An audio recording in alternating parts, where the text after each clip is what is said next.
Good morning, and welcome to the Boulder Valley Unitarian Universalist Fellowship. Today, we will be celebrating the healing power of dirt.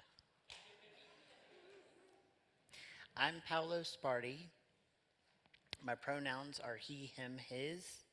I'm joined today by Worship Associate Kelly Lodadice.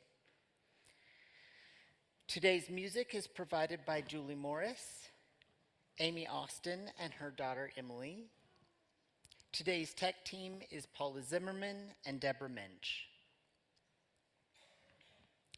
As we say the welcome words today, let's look around this room and on Zoom and remember that you, all of us, are this congregation.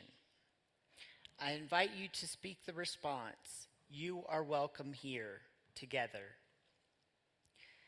You are all welcome here today in all of the beauty of the languages, cultures, skin tones, shapes, and sizes, gifts and challenges that come together in your uniqueness.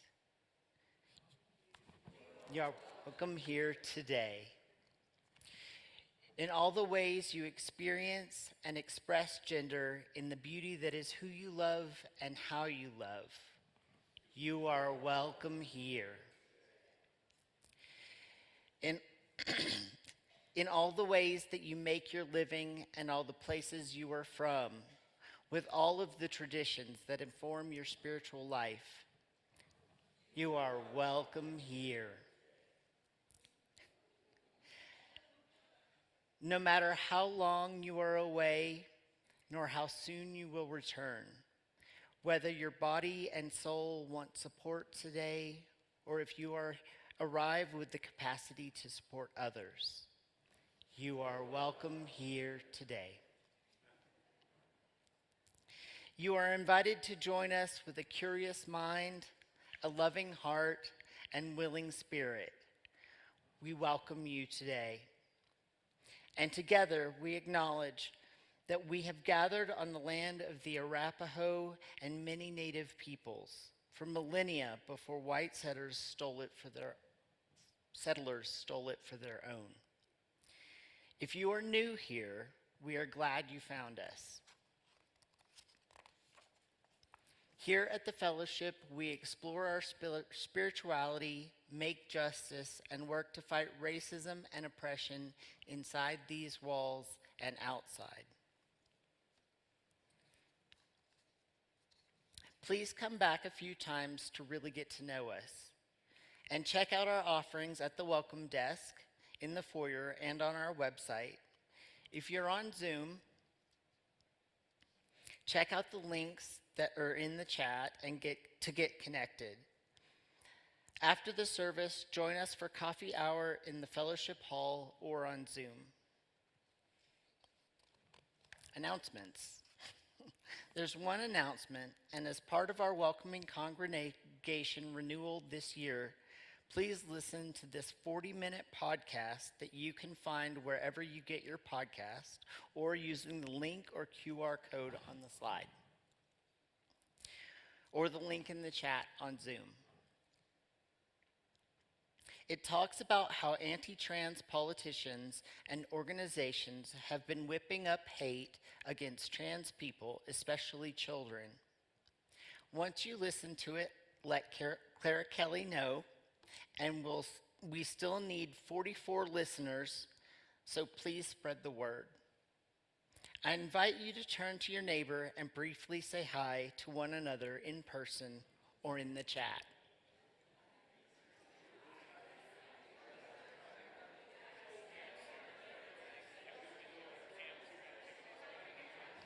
Do I ring the bowl? Do I ring the bowl?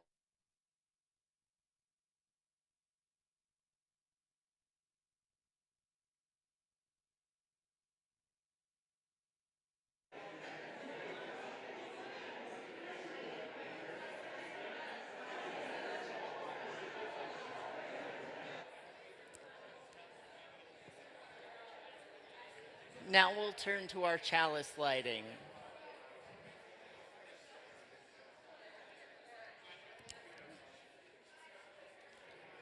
maybe.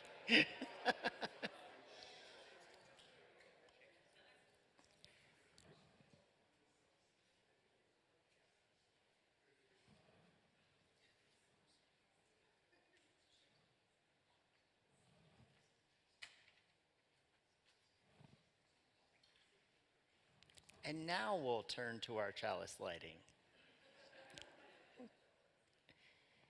If you have a chalice at home, you can light it with me as I light our fellowship chalice, or as Kelly lights our fellowship chalice. And please say the words along with me. Oh, okay.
We light this chalice for the warmth of love, the light of truth, and the energy of action.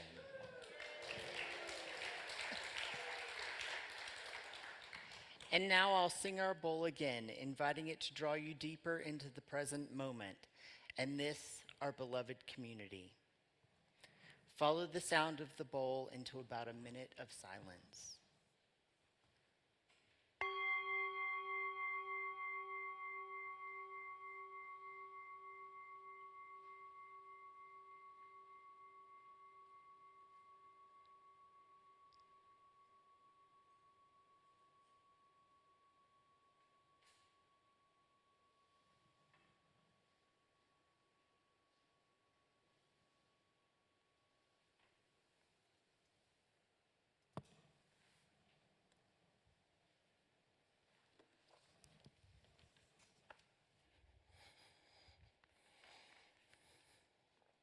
Good morning. I'm Kelly Logidice, she, her pronouns.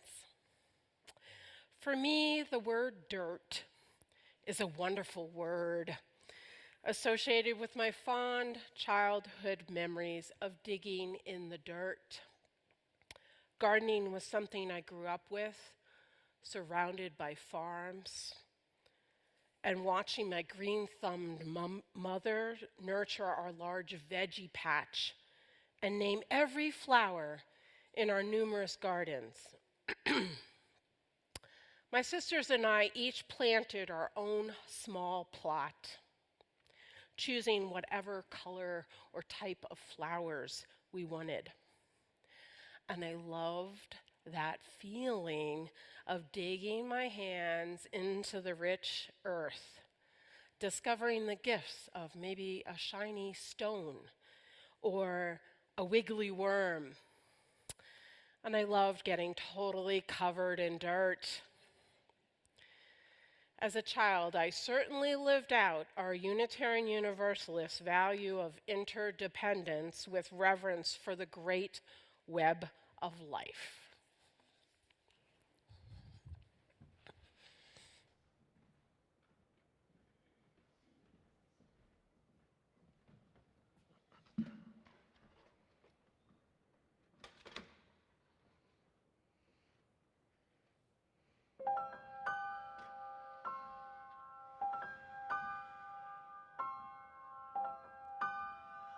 Clusters of crocus,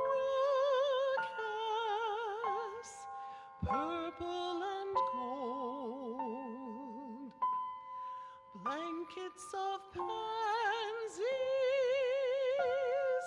up from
Wow.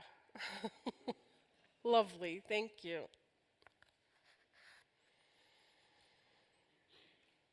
As Unitarian Universalists, we believe in truth and meaning that can be found not only in sacred texts, but also our personal experiences. And our inspirations stated in Article 2 say that our direct experiences of transcending mystery and wonder open our hearts, renew our spirits, and transform our lives. So, today I'll share a piece of my own experience from almost 15 years ago when I left a massage therapy teaching position without another position as backup. And I was at a loss for my next career step, regretting my decision and stuck in a deep depression. I was sprawled on my couch in a disarray of pillows. My thumb throbbed from 10 hours of straight reality TV remote control overuse. And it was my attempt at staying numb. Time was measured in trips to the bathroom, and surrounding me was the debris of my depression, crumpled up snack bags and dirty towers of plates. The disorder mirrored the chaos in my mind. My thoughts were full of anger at my inability to pull myself out of this depression, and self-loathing as I replayed the decisions that led me here.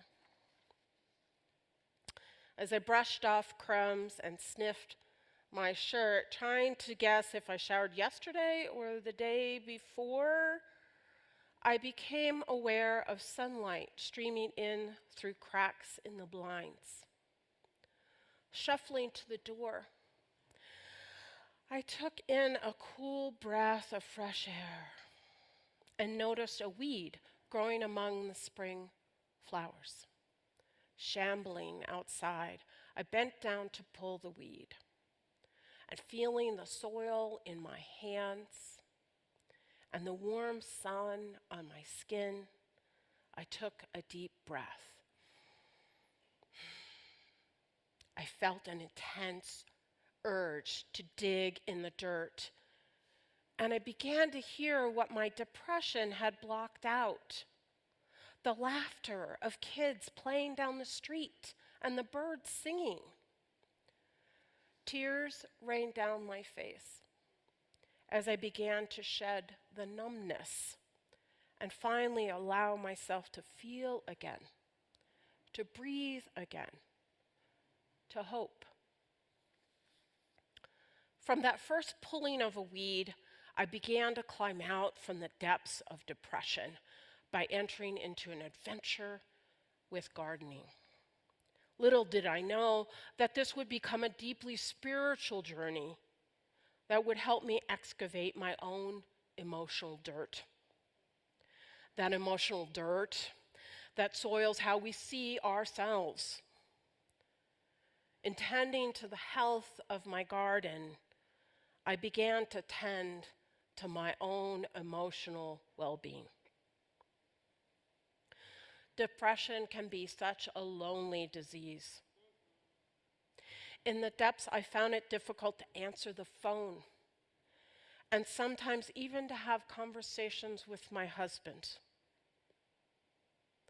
I felt such shame and anger at my lack of ability to lift myself out of this depression. And as I began digging in the dirt in the garden, I was pushing myself out of a dark place, just like a sprouting bulb yearning for the light. As Emerson says, in the presence of nature, a wild delight runs through the man in spite of real sorrows. I tapped on my childhood experiences to start my new garden from scratch. First, I had to create a place for my garden, and I embraced that pure physicality of the work, peeling back layers of sod, shoveling packed clay full of tree roots, and pulling out rocks large enough to line our walkway. As my sweat streamed, I didn't care what I looked like or what mistakes I'd made in my career. I simply immersed myself in the joy of muscles straining to create. As Margaret Atwood wrote, in the spring, at the end of the day, you should smell like dirt. Laboring in the garden tired out my body, so I began sleeping better at night. Waking up in the morning was easier, and I had more energy. Not only was I sleeping better, but I had a goal. This gardening was something I could accomplish, with both those immediate rewards, admiring the flowers now, and delayed gratification as I anticipated next year's bulbs blooming. I was able to touch and smell and feel and see the end result of all my labor, and I could face this easier than my fears and concerns about job, career, and profession. Gardening gave me a connection with others. I began talking with people again, chatting with them as they passed by and admired my garden. As I took in their praise, I realized I had something to be proud of. I made a difference, and living and connecting with others mattered again. While nurturing these young plants, I found myself reflecting on my current situation, but without that harsh inner critic stabbing at me. To me, gardening felt like similar meditative practices. In the midst of busyness of mind and body, I could discover stillness and acceptance. As I weeded the garden, I began to weed out those thorny thoughts of judgment. I learned to love the earth and plants as a way to love myself. As I saw that outer beauty, I could see my own inner beauty again. The quiet potential in the bulbs I planted evoked my own possibilities, just waiting to shoot forth with new growth and hope. I began to think of my depression as an opportunity to germinate, to rest inside my soul before beginning anew and risking again. As I lived in that fertile place of possibility, my anger and shame began to fall away. And I could see my career ups and downs, paralleled in the natural progression of rain to sun, to storms, and back to shining sun. Instead of feeling stuck in that overwhelming trough, I could again hope and realize there will be an upswell, another crest again. And with that hope, it became easier to see a way forward through my fear and pain, and to seek out the professional help and support I needed. By immersing myself in the wonder of the garden, I felt lifted out of my darkness and renewed in spirit. Gardening linked me with that web of life, to that web of life, and to the rhythms of nature. And that connection uplifted my spirit. As Amy and Emily just sang in Come to My Garden, lift me up and lead me to the garden where life begins anew. Dirt is healthy for you. Yes, take off the garden gloves and plow your hands into that rich soil of Mother Earth and take a deep breath. That soil bacteria you're inhaling may help relieve your depression. Soil is actually an incredibly complex living thing, teeming with a wide diversity of life.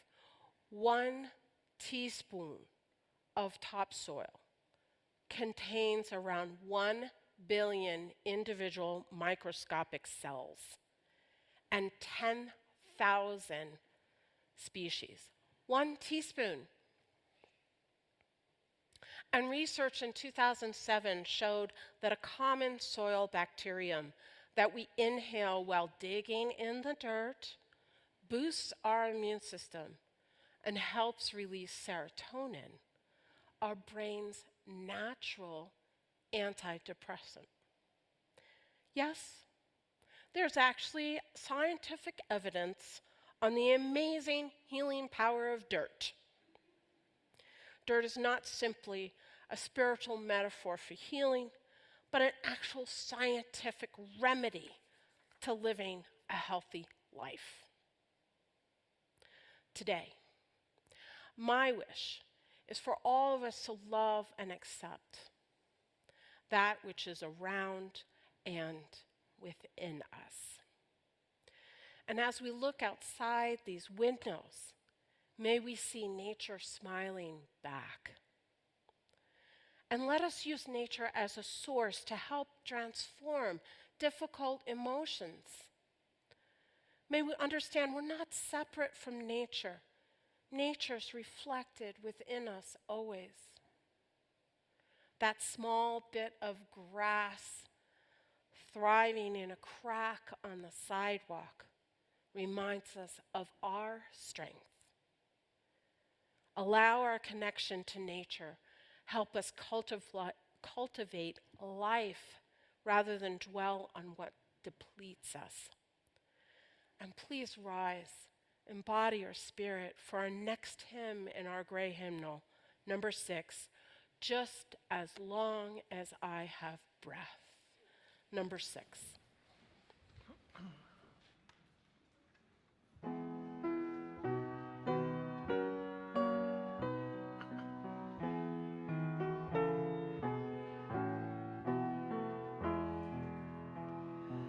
Just as long as I have breath, I must answer yes to life. Though with pain I made my way, still with hope I meet each day. If they ask what I did well, tell them I said yes to life.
Each week, half of our offering plate goes to those doors and into the world to do good,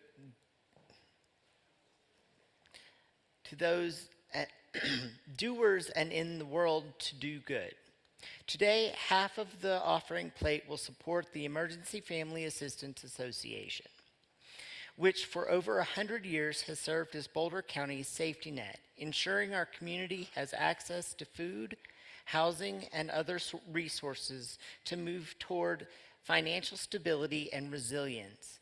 Emergency Family Assistance Association's food bank helps families, older adults, and people with disabilities access healthy and nutritious foods.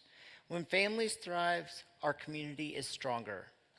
Today, you can be part of that by the in-person plate or text donation, or please give generously as you are able. As our musical reflection begins, we invite you to reflect upon and write into the Zoom chat your answer to the question, how does nature transform difficult emotions for you?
For the work of this fellowship, bringing love, reason, justice, and compassion to this world, and to the Emergency Family Assistance Association, we dedicate these offerings.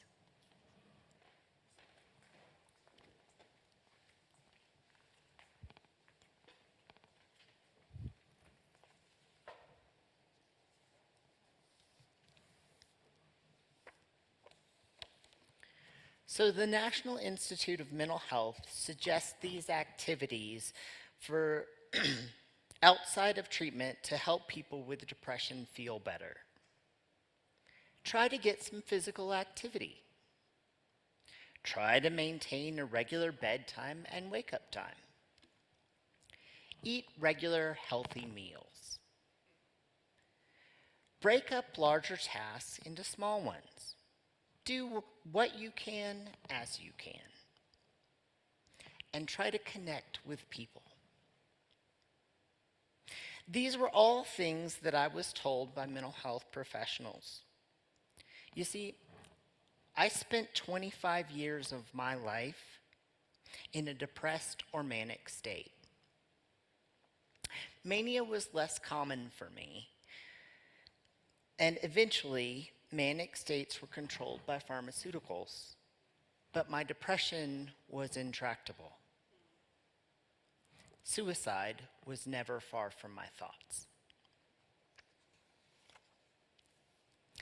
I have been to many therapists, and I have seen many psychiatrists, and I have been hospitalized many times. I was on quite a few different medications. Some helped, some didn't. I tried lots of treatments. One thing that helped the most was gardening, and eventually my career in horticulture. When I began to garden, it was out of a desire to be closer to nature and to have more control over my personal food system. I was often poor during my depression struggles. I did not finish university because of it. I rarely held jobs for more than a few months. And the jobs I could get were low wage. Honestly, if I had not had a serious safety net of family that had the means and will to support me, I would not be here today. My early forays into gardening were actually kind of terrible. I am terribly distractible and unorganized. These two traits are not the best when you need to get seeds in the ground on a time frame. Remember to water them, or even remember to harvest them before the okra is so woody you cannot eat it. Ask me how I know. It's also not easy when faced with a rented house, a grass backyard, and no experience whatsoever to even know where to begin. Thankfully, my dad was a pretty forgiving landlord. And after a couple of years, I decided I wanted to go back to school. And thanks to Georgia's Hope Grant, I was able to. This is a scholarship or grant offered to all Georgia residents that covers tuition for any public school as long as a 3.0 average is maintained. It's paid for by lottery money. As an aside, I was very disappointed to find out that Colorado did not have anything like this. So get on that, Colorado. Georgia's had it for decades now. Anyway, it occurred to me that I enjoyed gardening, and this could be a career. Once in classes, I found that I really enjoyed both the science and the art of it. And just as I was ready to graduate, I learned of a position on the grounds crew at Georgia Tech. I got it. And it turned my schedule upside down. I went from taking evening classes and working part-time at night to getting up at 4 a.m. to catch the bus into Atlanta so I could be at work by 6:55 a.m. And my very pale skin was out in the daylight all day long. I was active. I spent every morning with a 30-pound blower on my back, walking miles of sidewalk. I was surrounded by people, at least in the mornings, and I was in regular contact with the soil and plants. So it turned out that my job in horticulture accomplished many of the activities people had been preaching at me for years. It also had the side effect of making me more stable on my medication, as I was waking up and going to bed at the same time every day. I wouldn't say it fixed everything, but it did improve my well-being. I held that job for a year and a half, despite serious challenges. I also found and acquired another job before leaving that one. This was a feat I had never before accomplished. And don't forget, you can be creative. Currently, I live in a 550 square foot apartment on the 3rd floor. And I have a small window box of herbs growing. Just having these plants to care for has increased my feelings of connectedness to the interdependent web of existence. It's also quite lovely to have a leaf or two of fresh basil with my mozzarella snacks. There's also science to back this up. Mycobacterium vaccae is a microorganism in the soil that has been studied and shown to boost serotonin production in the brain. So literally getting your hands in the dirt can have antidepressant effects. A study of the same organism by CU professor Christopher Lowry found it relieved PTSD-like symptoms and had long-lasting anti-inflammatory effects on the brain, which impacted mood-regulating brain chemicals. A 2016 study titled "Gardening is Beneficial for Health," a meta-analysis, found robust evidence for the positive effect of gardening on health.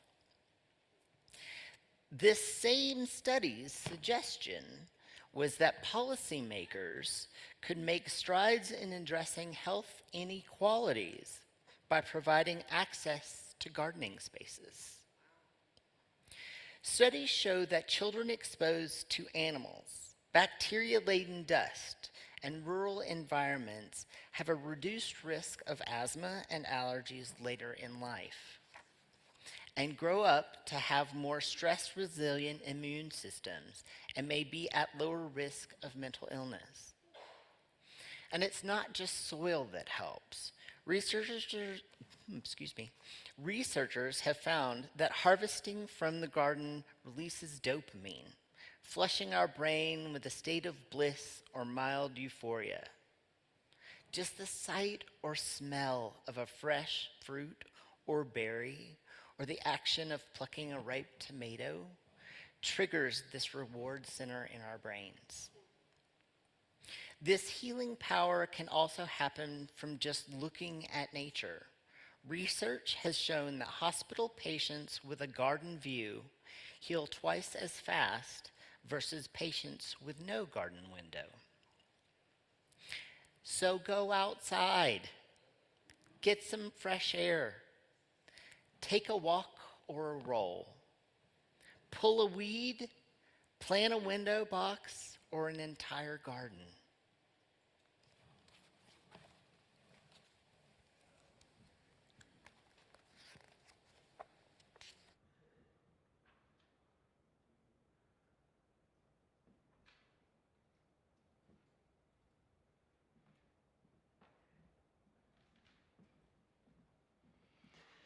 Our next hymn is going to be also in your gray hymnal. It is number 123, Spirit of Life. Again, gray hymnal, number 123. And as we are singing this, we'll sing it through twice. The lyrics talk about come unto me, but we invite you to be thinking about come unto us. So if you would like to rise and embody your spirit, let's sing Spirit of Life 2 times through.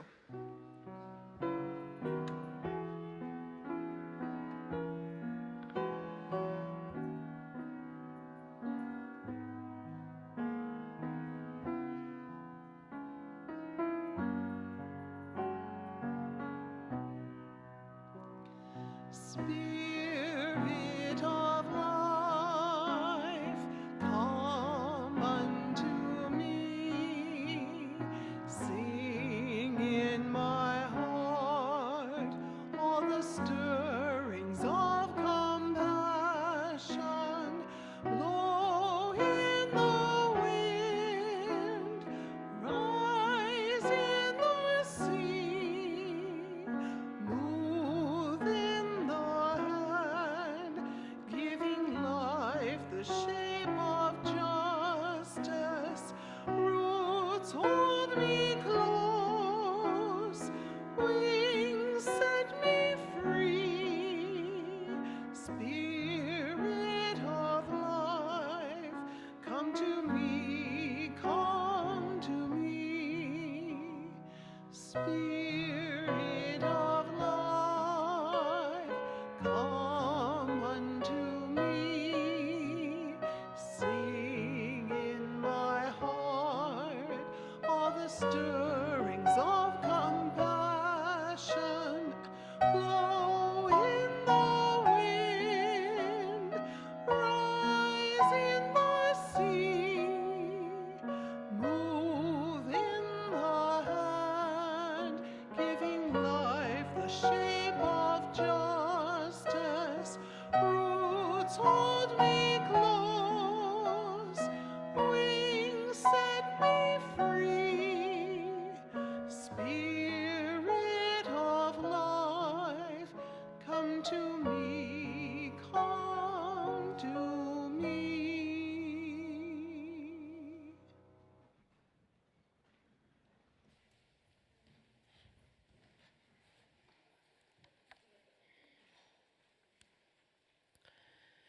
As a spiritual community, we set aside time each week to honor the circle of life. We share our sorrows that together our burdens may be lightened. We share our joys so that together our gladness may be multiplied. I invite you to this time of community connection, our time of sacred sharing of the joys and concerns in our lives. If you're on Zoom and you'd like to share, please type a message to everyone in the chat window and tell us your name. Let us know briefly what's on your heart today, and I'll read what you share aloud. And Paolo will add a stone to our sacred waters on your behalf. And if you're in this sanctuary today, come on up front and share your joy and concern using the microphone, holding it straight out in front of you. And add a stone to the waters, or you can add a stone in silence. And I'll have Paolo put a few more stones in. I'm lifting up that our state enacted a law July 1st clarifying the orientation of transgender from a sexual orientation to an identity based on an individual's gender identity or expression being different from that typically associated with their sex at birth.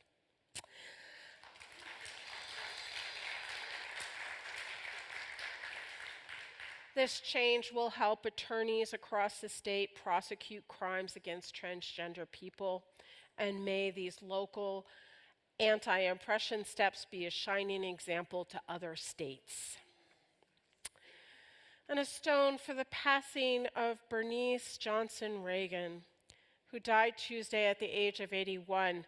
She was a civil rights activist, co-founder of the Freedom Singers, founder of Sweet Honey and the Rock. and leading scholar in Black musical life, and her voice will be missed. And congrats to the Longmont Community Gardens. That's where Loop grows a plot of vegetables. Monday, the gardens got a $86,000 grant from the USDA.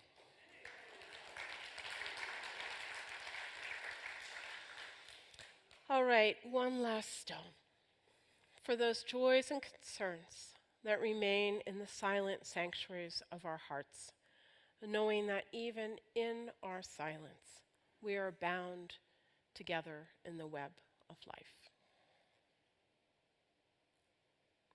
Dear ones,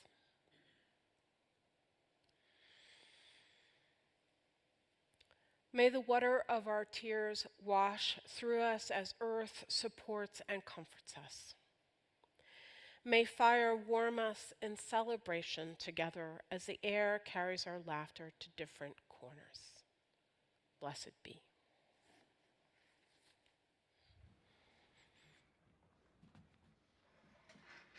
Our final hymn today is also in your gray hymnal, number 66, lovely, upbeat, about when the summer sun is shining. Again, number 66 in your gray hymnal.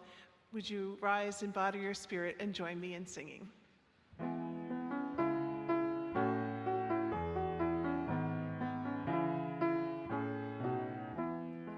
When the summer sun is shining over the golden land and sea, and the flowers in the hedgerow welcome butterfly and bee, then my open heart is glowing, full of warmth for everyone, and I feel a inner beauty which reflects the summer sun.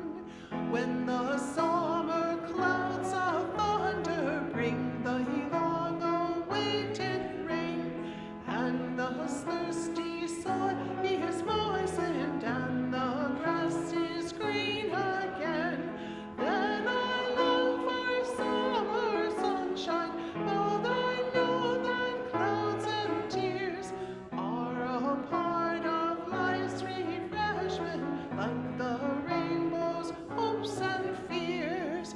In the cool of summer evening, when the dancing insects play, and in garden, stream, and meadow linger echoes of the day, then my heart is full of yearning, and the memories flood the whole of my being, reaching inwards to the corners of my soul.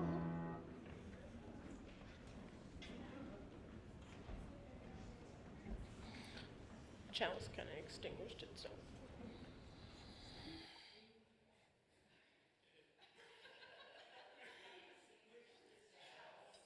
But not the warmth of love, the light of truth, nor the energy of action.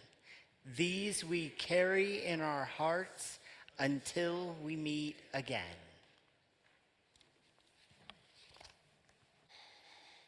I invite all of you to join together, link arms, or give yourself a hug today if you prefer not to touch. Okay.